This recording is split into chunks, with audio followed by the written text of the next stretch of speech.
थंडा दिनर शीत पागरे जदि यही टाइप कोबी पकोड़ा थरे खाई आपण माने चिली चिकेन बा चिकेन पकोड़ा खाइबा को भूली जिवे।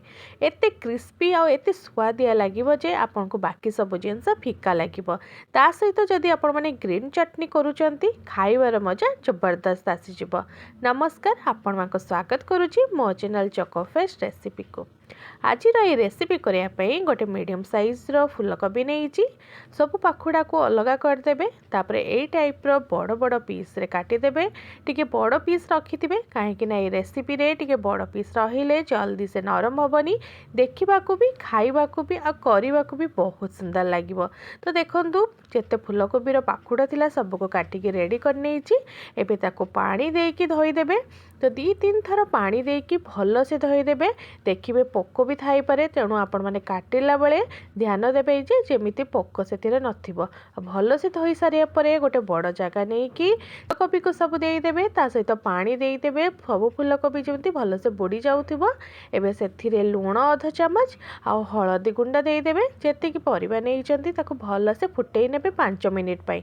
5 मिनिट से भल से फुटी सारिया परे फूलकोबी बंद करनेबे आ छांकी की ताको बाहर करनेबे। एपटे सेतिकी समय रे गोटे चटनी बनाऊँगी जो देखु किसी ये धनिया पत्र नहीं, 1 इंच अदा, 2टा लंका आ कि बीट लुण दौची आटे टेस्टी करने से लेंबू गोटे नहीं, लेंबू रु 1 चामच पाखापाखि रस बाहरी। अल्प टिके पानी देके बाटिबे, किंतु ये बहुत कम हो जाइए से अधिक पानी देके बाटिबा को पड़ता। एपटे देखो गोटे मसला रेडी करुच्ची जोटारे कि देखो ये मु कॉर्नफ्लोर बा आरारूट 6 चामच फूलकोबी नहीं से अनुसार करेंगे। तो जीक ये कॉर्नफ्लोर नहीं तार अधा बेसन नहीं माने 6 चामच से कॉर्नफ्लोर नहीं तो 3 चामच बेसन नौची। ता सहित अदा और कंचा लका को छेचिकी नहीं, अधा चामच भी कम हलदी नहीं, बेसी ये हलदी कलर करने को नहीं। अधा चामच जीरा गुंडा नहीं, पूरा 1 चामच काश्मीरी लका गुंडा नहीं, ता सहित चाट मसला अधा चामच आ गरम मसला अधा चामच नहीं। लुण देवा को जमार भूलें जी आपण मैंने ये मसला एड कर सहित कोबी आगुरी देते से हिसाब से लुण देवे।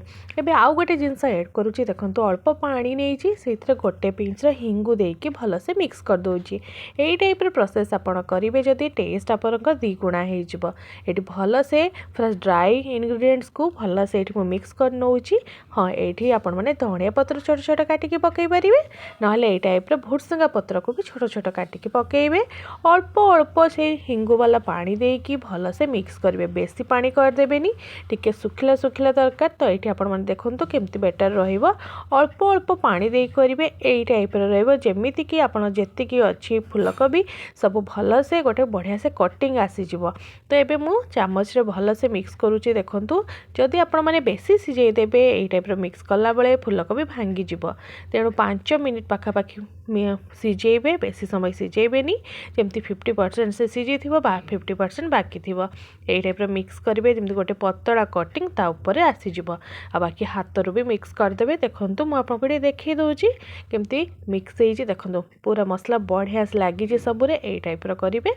एबे ये मु ब्रेड क्रम करी जब मार्केट रू ब्रेड क्रम आनी भल अच्छी, जदि आनी ना घरे ब्रेड थी ब्रेड को यही टाइप ग्राइंडिंग करदे। पूरा प्लेन ग्राइंडिंग करेंगे, मुझे गोटे ग्राइंडिंग करके आपको देखी दूसरी देखो यही टाइप क्रम बाहर करदे जोटा कि एबे यूज करवा। तो गोटे फूलकोबी नौची मसला जोटा दिखाई ताको कभर कर दूची ब्रेड क्रम रे टिके झाड़ी नेबे। एपटे तेल गरम कर देइथिली, गोटे फेस तो कर देइछि जोटा कि वीडियो करिया को भूली जाइछि। तो ये नेक्स्ट आउ गोटे फेज करुच्ची। तो ये देखंतु सब कोबी को ये मु भल से छांकी देबी, एपट सपट करके छांकीबे यही टाइप ब्राउन कलर आसला पर्यंत छांकीबे। तो ये देखंतु केमती करुच्ची यही टाइप कलर आसला पर्यंत करेंगे। आपड़ टेक्सचर आपको मुझे पाखर देखीदेवी कि सुंदर देखा जाऊला, तार लुक जमती थिला, तार टेस्ट भी आहुरी बढ़िया थिला। गरम गरम यही टाइप घरे मुझे खुएली, समस्ते खाई खुशी हेले, बहुत प्रशंसा कले। आपण मैंने भी जदि यही टाइप प्रशंसा साउंटापी चाहूँगी थरे घरे करंतु, समस्त को खुआंतु और निजे भी खातु। ता सहित आपण मैंने ये भावुवे कि क्रिस्पी केमती हम, तो मीडियम फ्लेम रे रखिकी भाजिबे। सबू कोबी गुड़ाक क्रिस्पी हम आ बहुत सुंदर टेक्सचर आसो आपको ये मो भितर देखूँ देखई दूसरी केते सुंदर सीझी कोबी देखूँ आ बहुत टेस्टी होता ये टाइप ग्रीन चटनी करेंगे ये मोटे टे पानी चटनी हो गला आप बहलिया करेंगे कि टमाटो सॉस सहित खाइबे। तो रेडी हो जाइए आज कोबी पकोड़ा क्रिस्पी कोबी पकोड़ा। आपको जब वीडियो भल लगी लाइक शेयर कमेंट करदे जदि नुआ अच्छा सब्सक्राइब करदे फेसबुक पेज रे देखुले फॉलो करदे। Bye bye.